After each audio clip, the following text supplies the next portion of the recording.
Alrighty, welcome to episode 266 of Backpacking America.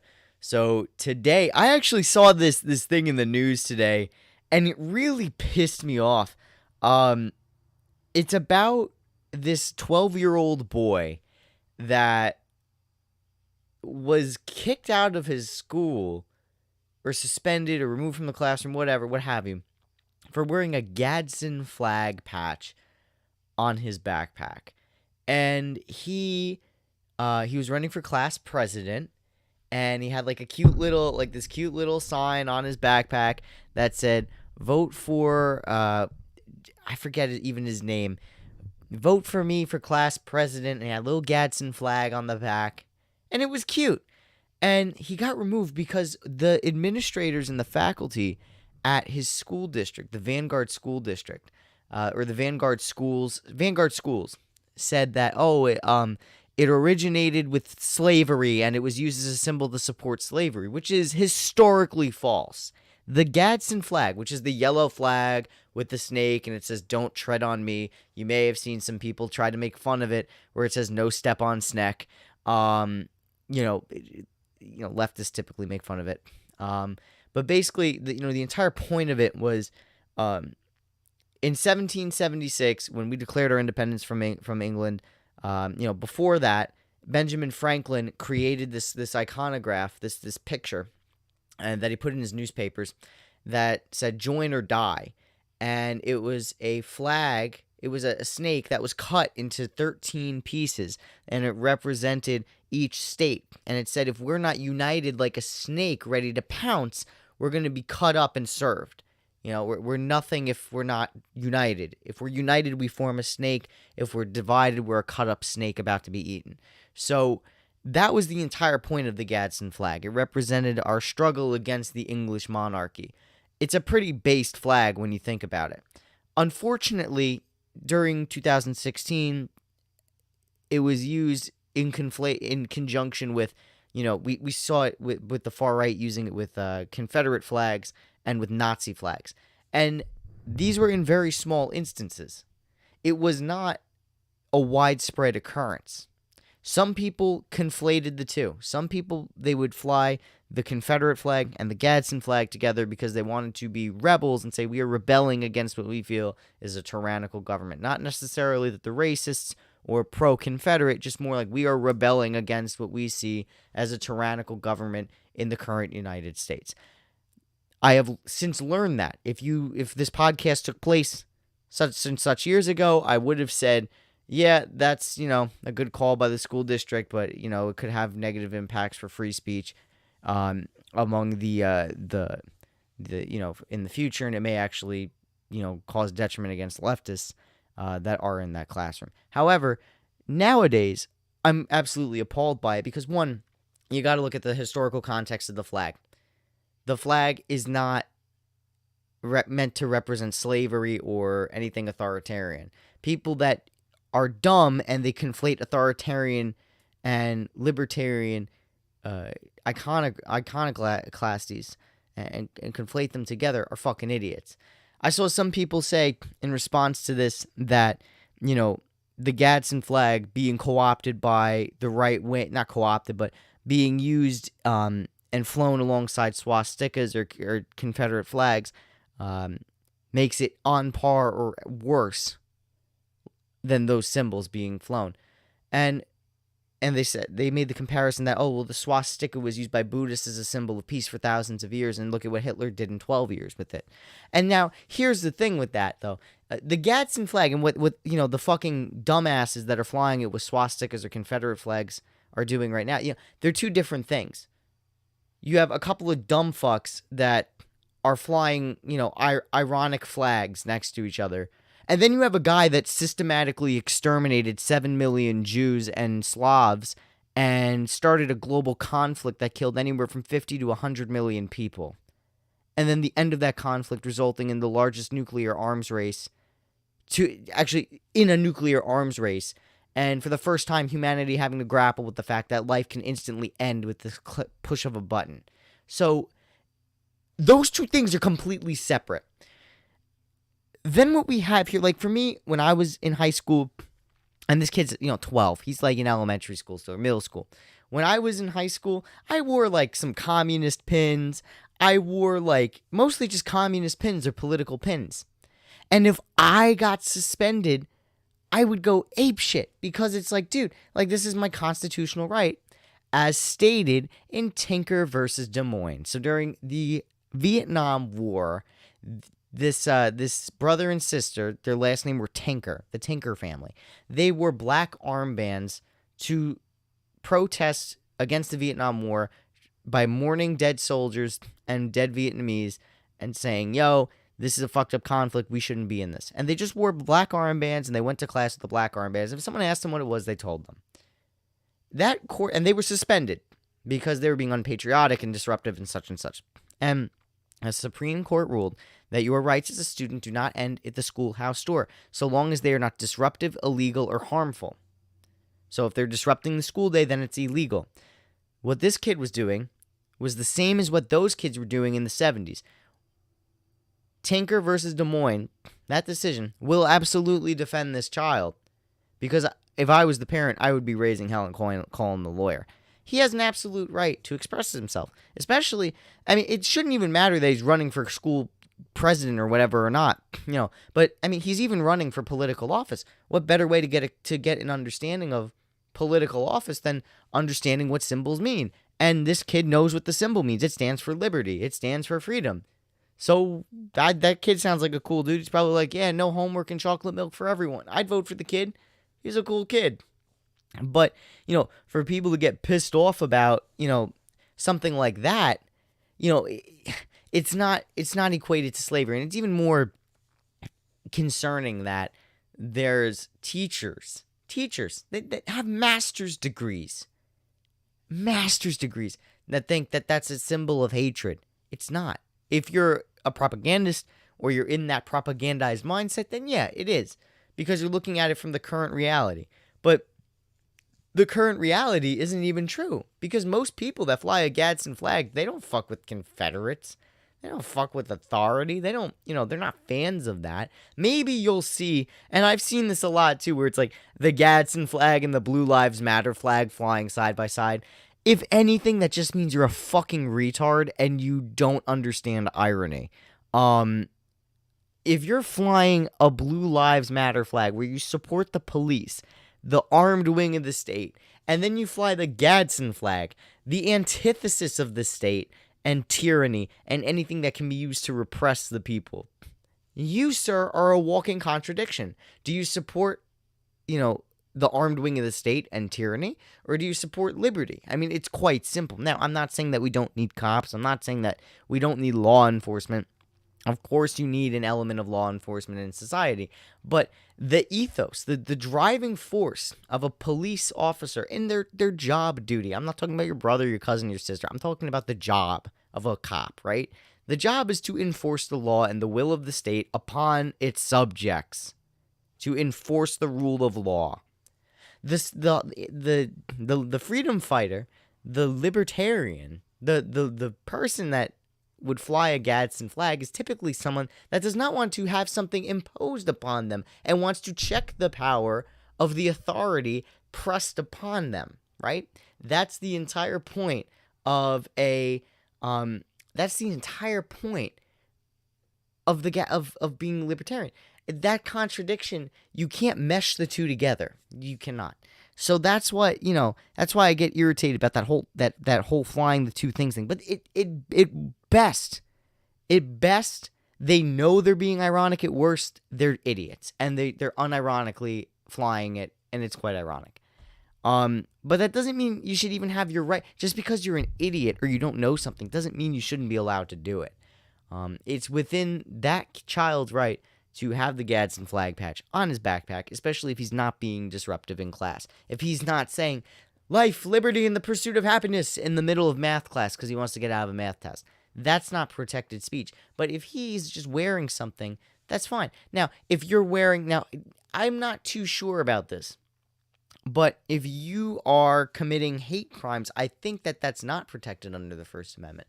So if you were to wear a shirt that said, I hate N-words, I don't think that would be allowed speech because it's profane and indecent, and profane and indecent speech is not constitutionally protected. And I think that was another Supreme Court case that was in the 2000s, and then earlier when the FCC was more officialized throughout its history.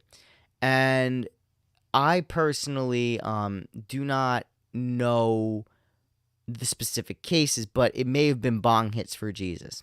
So anyway, we are going to continue. I have someone in the chat right now actually called Looter1000. Says his name's Josh. Says, do I take questions? Yeah, type your question in the chat, and if I like it, I'll answer it. So when I'm looking at this kid, right, he's not having something that's profane or indecent. It's just a flag. It's a symbol. If it was a swastika, I think that might be allowed, and I don't think I'd agree with that. But like, if it's constitutionally protected as free speech, it gets into the murky waters of like, this is the thing too. When you agree to something as broad as a First Amendment and a freedom of speech, it's very difficult to be like, oh, but that's too far. That's too far. It has to be a clear and present danger. Like, this is so dangerous that it cannot be allowed. And that's very difficult to prove because then there's further restrictions on speech. As we've expanded what hate speech means, we've also seen the expansion of what censorship is. We've seen fact checks on social media, fact checks. We've seen, any criticism of COVID or the use of alternative treatments to COVID being shut down and being, slandered by the media to where it's either, illegal to use those methods, or you would get canceled for even suggesting it. Your credibility would be revoked. But now we're seeing ivermectin is now allowed to be sold in stores, and be used as a treatment for COVID-19. Back in the day, it was like, oh, that's horse dewormer. What are you guys, fucking idiots? And now you can use horse dewormer to treat your COVID.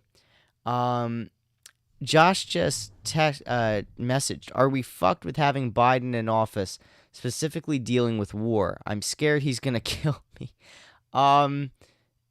I don't think, this isn't really like, that's not really what we're talking about here, but I will detract and say I don't think we're necessarily fucked any more or less than any other president.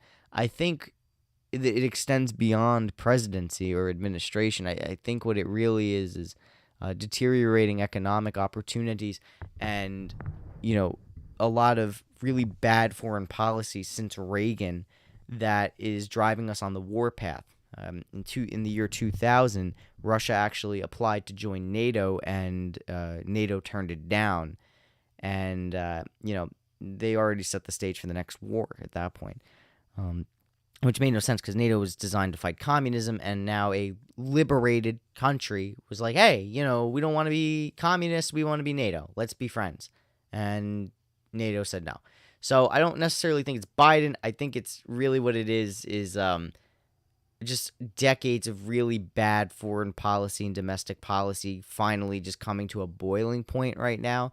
And, people are terrified of that. But thank you for your question. That was a good question. I don't think we're necessarily fucked, though. Any more or less. It's just a war will occur at some point. It's not sure if it's going to be this one or another one, or maybe it never will.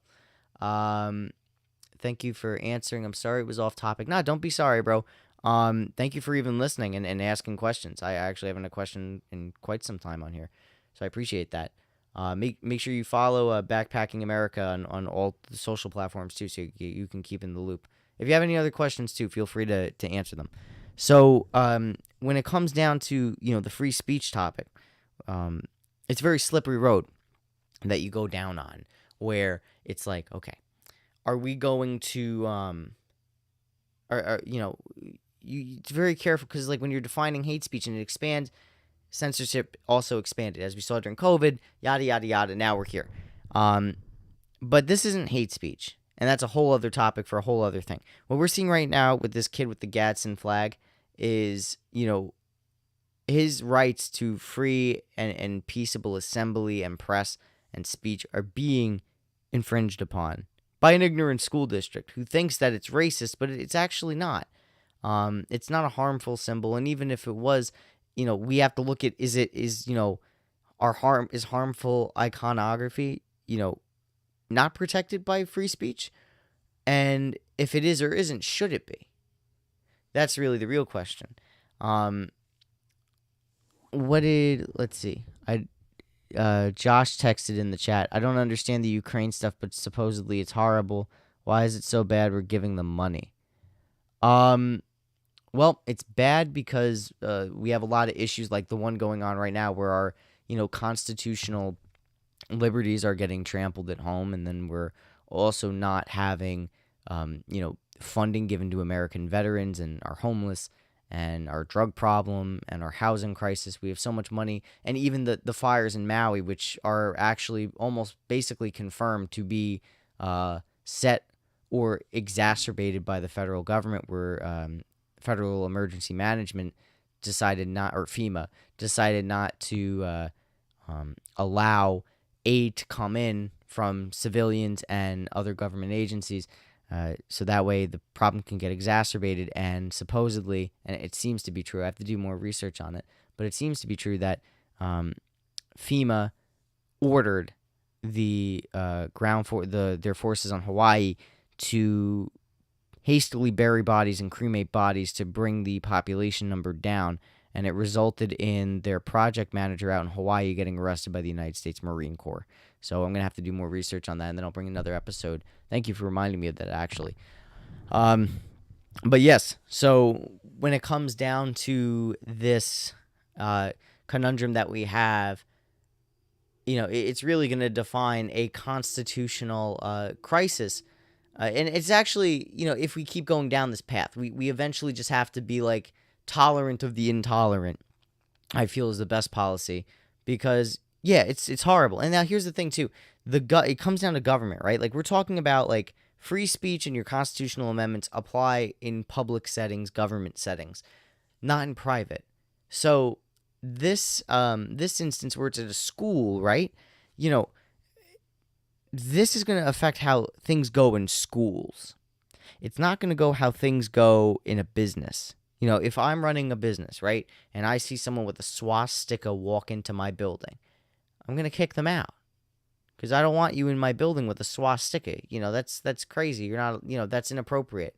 Or if I see someone coming in with starting a protest in my place of business, I'm going to kick them out because you're disrupting the flow of business. It's disruptive, or it's rude, or it's obscene. I don't want that in my business. But if it's in public, there's a very different, attitude you got to take about it.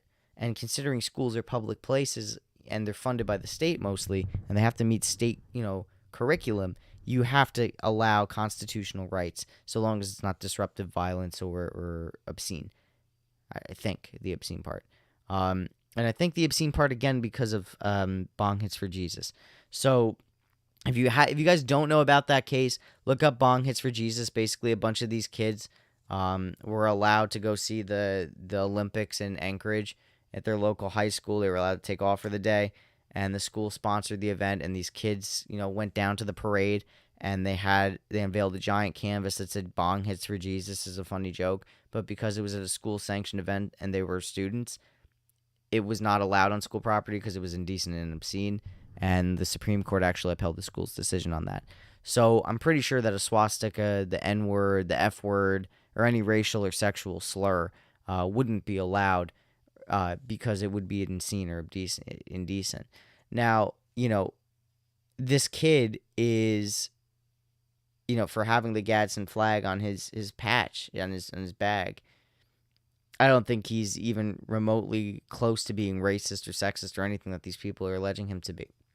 And it could be what scares me is that everything's so polarized in today's world that, maybe the court won't stand with the kid, because this Supreme Court has taken some famously liberal stances and some famously conservative ones. I have a feeling they are going to absolutely uphold Tinker versus Des Moines.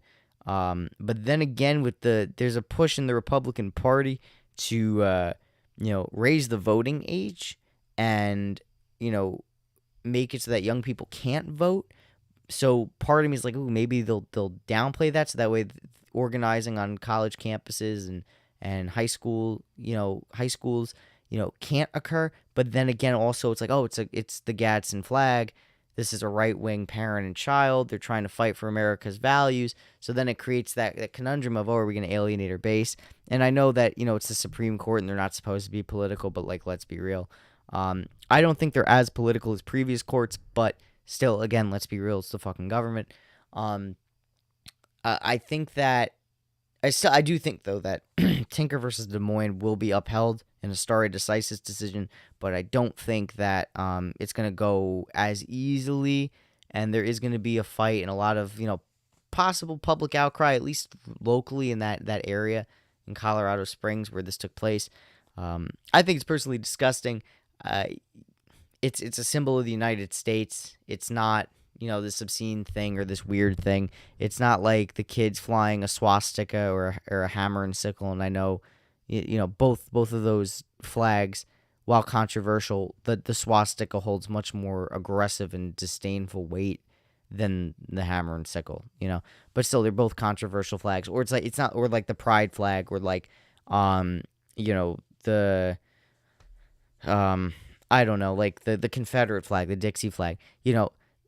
He's not flying like anything that's going to cause like not that the pride flag's like insane, but it's like or a hate flag, but it's just kind of like it's controversial. It's not like anything seriously controversial. It's a symbol of the United States. It's not like something to represent a political movement or a social movement. It's literally like a part of the United States. So that's what kind of blows my mind. And there's been cases around the country, too, where, in Virginia, there was this kid who was told he couldn't fly an American flag on his truck because it violated the parking code. They said it was unsafe because, it's obstructing his mirrors or windows or some bullshit like that. But, that's cap. And honestly, there's no law regulating against that. What did Josh just type in the chat? The kid is going to court. No, not that I know of at this moment. He probably will. I would go to court, and I think his mother should go to court to defend his constitutional rights. But yeah, the kid has rights. And listen, like, I'd be just as pissed if someone, did the same thing to a kid wearing a shirt that said Black Lives Matter. It's the kid's constitutional right. And, even with those climate protesters that got bulldozed in Nevada, because they were blocking a roadway. Now, blocking a roadway is illegal, but, when you have to resist and you have to do things and you're trying to be civilly disobedient, you do things like that. Yes, it's illegal. Yes, there are consequences to that, but that doesn't mean you drive a fucking truck through them. You get out, you're like, hey, if you guys don't move, we're going to have to detain you. Okay, we're going to have to detain you. And you arrest them like normal people. Yeah, people are going to resist arrest. People are going to freak out. But that you're basically putting them in handcuffs and taking them to prison. Like, what do you expect? Don't drive into fucking people. And if you're gonna clear a roadway, like, even if like you're just a regular person driving, don't ram into the protesters. Just gently drive your car through. And then if they start to get violent, you ram through the fucking car, because that's assault at that point. But there's just like such a lack of respect of people's rights and humanity and morals in this country, that people, like, as soon as it's something that's other than their, thought process, they're gonna fucking go apeshit, and they're gonna exclude you. And I know for a fact that if there was ever a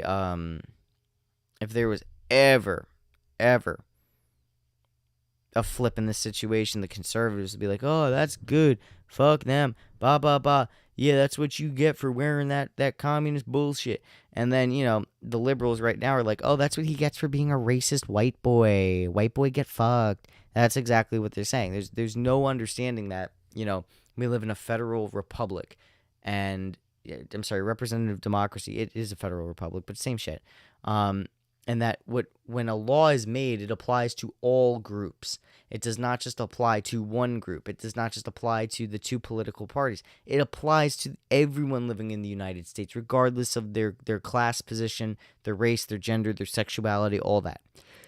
So with that, it is very late. It is about 12:30 p.m. AM, actually.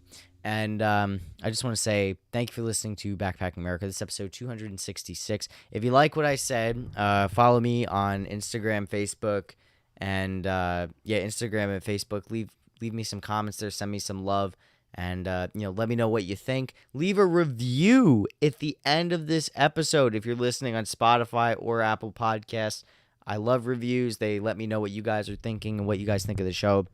And helps me plan content for the future. And if you're watching on YouTube, Twitch, Facebook, leave some comments. Let me know what you thought of the episode. And, I greatly appreciate it.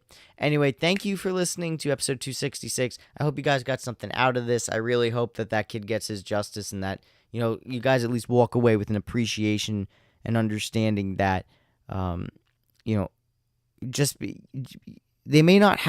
someone may not say something that you agree with or fly something that you may not agree with, but at the end of the day, we have to understand that we live in a society where if we start repressing stuff, it sets the precedent to repress everything, and then no one has freedom to say anything. So we have to really understand we have something really unique here in this multinational democracy, and understand that by tolerance, we can have democracy and freedom. And by tolerating the intolerant and ignoring them, they kind of go away. When the intolerant start to use violence to impose their will upon other people, that's when we all have to unite to stop that violence.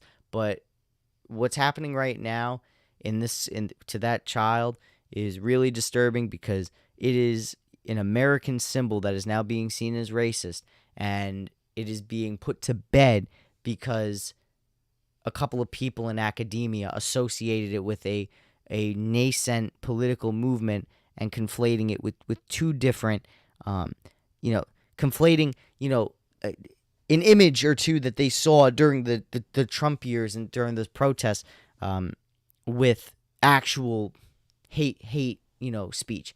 So, you conflating dumbasses with hate speech is really, really dangerous. So I just implore everyone to have some more jurisprudence and just, awareness to understand, the difference between a dumbass and a Nazi. That's just all. I mean, Nazis are dumbasses too, but like someone with intent to be hateful and someone that's just an idiot.